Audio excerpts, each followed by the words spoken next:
ഇത് ആധുനിക ശാസ്ത്ര സാങ്കേതിക വിദ്യകൾക്ക് പോലും കണ്ടെത്താൻ കഴിയാത്ത പശ്ചിമഘട്ടത്തിൽ നിന്നും 2000 കിലോമീറ്ററുകൾ മാറി സ്ഥിതി ചെയ്യുന്ന ഹിമവൽ ഗുരുക്കളുടെ ആശ്രമം. ബോധിധർമ്മനെ പോലും ആയോധനകകൾ പഠിപ്പിച്ചത് ഹിമവൽ ഗുരുക്കളാണെന്നാണ് കേട്ടുകേൾവി. കാടിൻ്റെ മധ്യത്തിൽ സ്ഥിതി ചെയ്യുന്നതുകൊണ്ട് തന്നെ വർഷത്തിൽ ഒരാളെ മാത്രമേ ആയോധനകലകൾ പഠിപ്പിക്കുകയോ മർമ്മ ചികിത്സ നടത്തുകയോ ചെയ്യുകയുള്ളൂ. ഇങ്ങനെ ചികിത്സ തേടി വരുന്നവർ പുണ്യാത്മാക്കളാണെന്നാണ് ഗുരുക്കളുടെ വാദം. ഇപ്പോൾ ഗുരുക്കൾ വിശ്രമ ജീവിതത്തിലേക്ക് കിടക്കുന്ന സമയമായതുകൊണ്ട് തന്നെ തൻ്റെ അരുമ ശിഷ്യന് പച്ചമരുന്ന് ചികിത്സയും മർമ്മ ചികിത്സയും പഠിപ്പിച്ചു കൊടുക്കുന്ന തിരക്കിലാണ്.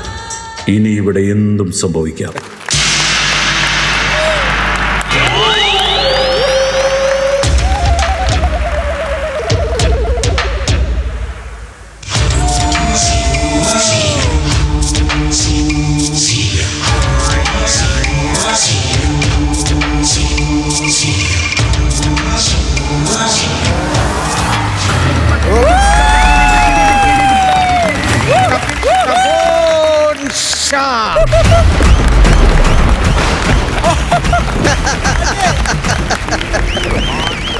ഞാനിങ്ങനെ പുതച്ചു മൂടി വന്ന കണ്ടപ്പോ നിങ്ങൾ വിചാരിക്കും എനിക്ക് 5ാം പനിയാന്ന്. എനിക്കൊരു പനിയുമില്ല. അമ്മയാണ് സത്യം പേടിച്ചിട്ടാണ്. പുറത്തിറങ്ങാൻ പേടിയാണ്, അറിയാലോ. അവൻ ഏത് വഴിയാ വരുന്നതെന്ന് ഒരു പിടുത്തവുമില്ല. ഇപ്പൊ ഒരുപാട് സാഹസിക പരിപാടിക്ക് പോയി ശരീരം മുഴുവൻ കമ്പിയാ. കമ്പിയിട്ടേക്ക് വന്ന് ഡോക്ടർമാര്. ഞാൻ ഇതിനെപ്പറ്റി ഡോക്ടറോട് ഈ അടുത്തൊന്ന് ചോദിച്ചു, എവിടെയെങ്കിലും ശരീരത്തിൽ കമ്പിയിടാനുണ്ടോന്ന്. അപ്പൊ ഡോക്ടർ എന്നോട് പറയുവാണ്, കണ്ണിലെ കൃഷ്ണമണിക്കകത്ത് വരെ നൂൽക്കമ്പിയിട്ട് കെട്ടിയേക്കാണ്. അതൊക്കെ ഞാൻ സഹിച്ച്. പക്ഷെ എന്റെ മൂത്ത മകൻ ജെറ്റിലി എന്നോടൊരു ചോദ്യം ചോദിച്ചപ്പോ ഞാൻ തകർന്നു പോയി. അവൻ എന്നോട് ചോദിക്കുവാണ്, അച്ഛൻ എന്തെങ്കിലും മരിച്ചു കഴിഞ്ഞാ അസ്ഥികഷ്ണത്തിന് പകരം കമ്പിക്കഷ്ണം കൊണ്ട് ഭാരതപ്പുഴയിൽ ഒഴുക്കേണ്ടി വരുമല്ലോ. അത് കേട്ടപ്പോ ഞാൻ തകർന്നു പോയി. പക്ഷെ ഇവിടെ എത്തിയപ്പോഴാണ് എനിക്കൊരു ആശ്വാസമായത്. സാറ്റലൈറ്റിന് പോലും അറിയില്ല ഇങ്ങനൊരു സ്ഥലം. അതുകൊണ്ട് ഞാൻ സേഫാ. ഇവിടെ ഒരുത്തരും വരാൻ പോണില്ല. ഇവിടുത്തെ ഗുരുക്കള് ആയോധന കലയും മർമ്മവിദ്യയൊക്കെ പഠിപ്പിക്കുന്നെന്നാണ് പറയുന്നത്. അതും കൂടെ ഞാൻ പഠിച്ചു കഴിഞ്ഞാൽ പിന്നെ ഷബോൺ ഷയെ തോപ്പിക്കാൻ ഈ ലോകത്താർക്കും സാധിക്കില്ല. പക്ഷെ ഈ ഗുരുക്കളെ കണ്ണുമടച്ച് ഷബോൺ ഷാ വിശ്വസിക്കില്ല. ആദ്യം ഞാൻ ഇയാളെ ഒന്ന് പരീക്ഷിക്കും.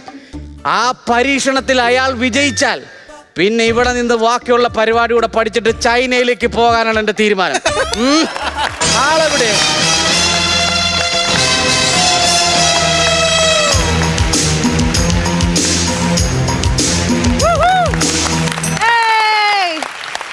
ഹരിയോം.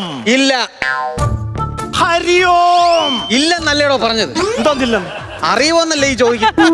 അയ്യോ, അറിയോന്ന് ചോദിച്ചല്ല, ഞാൻ ഹരിയോം എന്ന് പറഞ്ഞതാ. അങ്ങനെ പറഞ്ഞാണോ? മനസ്സിലായില്ല. ശത്രു. അയ്യോടാ, ശത്രുവായിരുന്നു. അയ്യോ, ഞാൻ ശത്രു എന്നാ പറഞ്ഞ ചിരിക്കാനായിട്ട്, അല്ല ചാർലി ചാപ്പിലെന്നല്ല. ഇങ്ങോട്ട് വന്ന് കയറി എന്തിനാ ഞാൻ ചോദിച്ചോ? ശത്രു എന്തിനാണോ വന്ന് കയറുന്നത്? ഒന്നെങ്കിൽ കൊല്ലാൻ, അല്ലെങ്കിൽ കൊള്ളയടിക്കാൻ. കൊല്ലാനാണോ കൊള്ളയടിക്കാനാണോ നീ ആദ്യം ഒരു തീരുമാനത്തിലെത്ത. തന്റെ ഈ വൈക്കോ തുറു കണ്ടിട്ട് ഇവിടെ കൊള്ളയടിക്കാൻ ഒന്നുമില്ലെന്നുള്ള കാര്യം എനിക്ക് മനസ്സിലായി. ഇപ്പൊ കൊല്ലാനാണ് പ്ലാൻ. ചാവാൻ തയ്യാറായിക്കോന്ന്.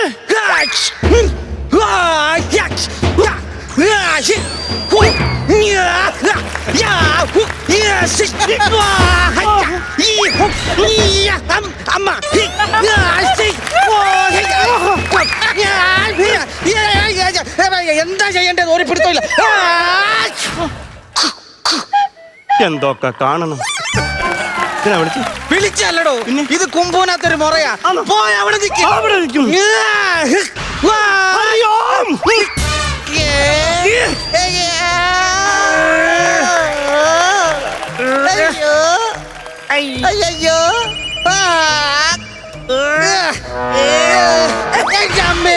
എന്റെ ഭഗവാനെ, എന്റെ ഗുരു ഒന്ന് തിരിക്ക്. നിനക്ക് എന്തോ സോക്കാടായിരുന്നല്ലോ ഇവിടെ വന്ന് കയറി. കുറച്ച് നേരം നീ അവിടെ നിൽക്ക്. എന്നിട്ട് നിനക്ക് അയ്യോ, ഞാൻ നിങ്ങളെ ഒന്ന് പരീക്ഷിച്ച ഒന്ന് രക്ഷിക്ക്. ഇപ്പൊ തൽക്കാലം ഞാൻ രക്ഷിക്കാം. രക്ഷിക്കണോ? എങ്ങനെയുണ്ട്? ഒരു ചക്കരപ്പക്കി ചെവിന്ന് പാറിപ്പോയത് അല്ല, ആര് പറഞ്ഞു? തന്നെയാണത് പോയത്. അതല്ലേ ചോദിച്ചത്. നിന്റെ പേരെന്തോന്ന് പറഞ്ഞില്ലല്ലോ. എന്റെ പേര് ഞാൻ പറയാം, പേടിക്കരുത്. പ്രേതം എന്നാന്നോ? അയ്യോ, പേടിച്ചല്ലോ. അതല്ല, എന്റെ പേര് പറയുമ്പോൾ ഇടിയും മിന്നലും ഒക്കെ വരാറുണ്ട്. ഉണ്ടോ? ആ. ഇപ്പൊ സംഗതി മനസ്സിലായി. മഴയൊന്നില്ലയോ?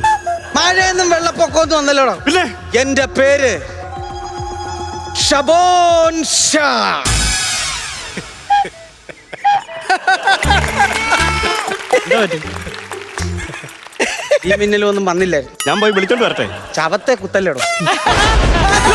വന്നല്ലോ.